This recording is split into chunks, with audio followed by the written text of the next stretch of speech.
There are, luckily in our country, very outstanding civil servants who have intellectual integrity, who have professional pride, and who, though they are government servants, will do the right thing by the country. There are two such officers in the Reserve Bank of India.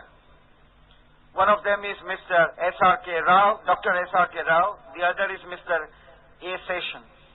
They wrote a paper recently, which I hope the Indian Merchants Chamber will circulate so widely that every intelligent citizen reads it.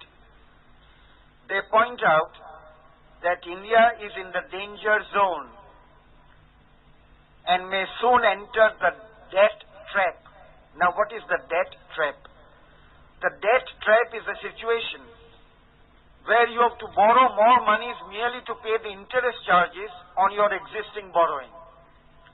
It's like a company which has borrowed 10 crores, but is not able to pay the interest on 10 crores. So it borrows more and then pays the interest out of the fresh borrowings. If any company were conducted on the lines on which the government of India runs, it would have gone into liquidation long ago. It's only the inherent strength of the people, strength of this nation, which keeps such a policy functioning year after year. Now, the debt trap, therefore, is the situation where you have to borrow merely to pay interest charges. And, as the Reserve Bank officials point out, a stage is then reached when you are not able to borrow more with a view to pay the interest charges. So then you start printing currency notes, and then you pay the interest because people won't lend you any more money.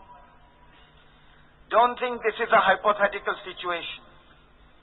Great countries, at least as intelligent as India, frankly, in terms of real results, more intelligent than India, have come to grief precisely on this count. Take Germany, one of the most intelligent nations on earth and one of the most disciplined.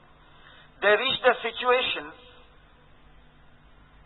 after the Second World War when if you wanted to buy 1 pound of butter, you had to take a wheel cart, a wheelbarrow, put the currency notes there and take it there because you needed billions, literally billions of marks to buy 1 pound of butter. The inflation rate became million% higher every week. So it was a mind-boggling situation. In fact, the government paper was worth nothing, and the government kept on printing more and more paper with a view to paying the wages, because how else could the people be paid? And people would run during the lunch interval to buy goods, because if they waited till the evening, the price would be higher. Take Israel. Only 2 years ago, 1986, one of the most intelligent nations on earth, you can't easily fool a Jew in money matters. What was the situation Israel reached 2 years ago? Inflation of 200%. Why 200%? Because of the debt trap. The people were no longer willing to lend money to the government. The government started printing currency notes, and the inflation of 200%. It went to 300%. Now it has been brought under control. Therefore, other countries have gone through this. I won't multiply examples what happened in Argentina, Bolivia, Peru, etc. But number of countries have had this experience. And I am afraid the great confidence of our ministers that nothing will happen to this country is totally wrong. The Reserve Bank officials are right, and the finance minister is wrong, if I may say so with great respect to him, when he thinks that this is an imaginary evil.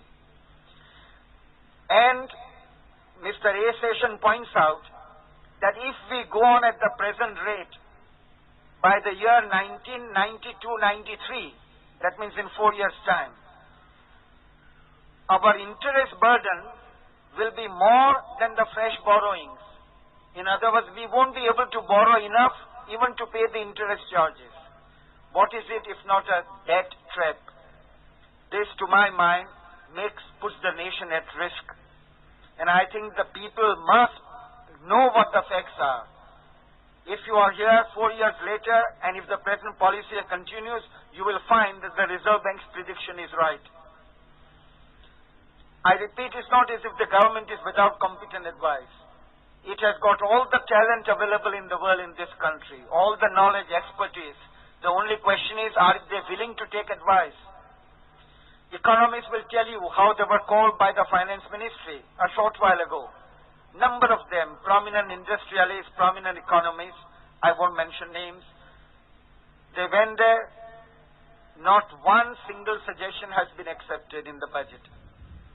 That's why I have refused to write any piece on for any newspaper to say what the budget should be like, because it's absolutely an exercise in futility. Nobody pays any attention here. It's a deaf government. They think that all the knowledge is concentrated in the North Bloc, and the rest of the country are ignoramuses who have nothing to contribute, nothing to suggest. It's the exact opposite of the system prevailing in mature democracies like the United States, Canada, UK, where professors, thinkers, economists have a very important role to play in the shaping and framing of the country's policy. Not so here. So the indebtedness is, to my mind, the greatest danger springing from this budget. I would put secondly, the wastage and the extravagance. The wastage and the extravagance of our government is beyond belief. The Economist said the other day that Pakistan is a rich country with a poor government, and India is a poor country with a rich government. This is very true. The way our government spends money, you would think it's one of the wealthiest governments in the world. Instead of using my own words, let me just use the words of very distinguished public officials who belong to the tribe I referred to earlier, of men of professional integrity, who will speak the truth, irrespective of their personal promotion, personal advancement. Let me quote Professor K.N. Raj. He was a member of the Prime Minister's Economic Advisory Council. Prime Minister at that time was Mrs. Indira Gandhi. He wrote in 1984 that the poverty eradication programs which had been started in Mrs. Gandhi's time, he noted that they were becoming very popular, and I am quoting his exact words. The poverty eradication schemes have become a lucrative industry, giving the largest returns to the promoters. And the second sentence, after a few more words, the enthusiasm which the poverty eradication program has aroused is explained by this phenomenon. Now, so when you read in the papers that poverty is to be eradicated, please remember this sentence: the largest returns are to the promoters. And this is very true. It's not only Professor K.N. Raj. Everybody who has applied his mind to the problem has come to the same conclusion. Take Dr. Chalaya, Raja Chalaya, who is today a member of the Planning Commission, our present Planning Commission. He made the report on black money where he points out that one of the great sources of black money is the poverty eradication program. Because lots of large sums change hands untaxed.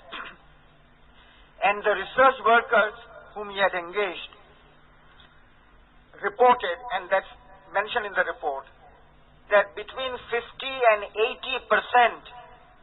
80% of the poverty eradication programs never reach the target group. They are just swallowed illegally by people in charge of the program. I'm not saying it happens only in India. Government by definition is such an agency that unless the people are very alert, things will go wrong. Just as they will go wrong in a company where the top management is not alert. Mr. H.V.R. Iyengar, when he presided over my budget talk in the last year of his life, mentioned that his experience of 45 years in government had convinced him that at least 40% of the government expenditure goes down the drain.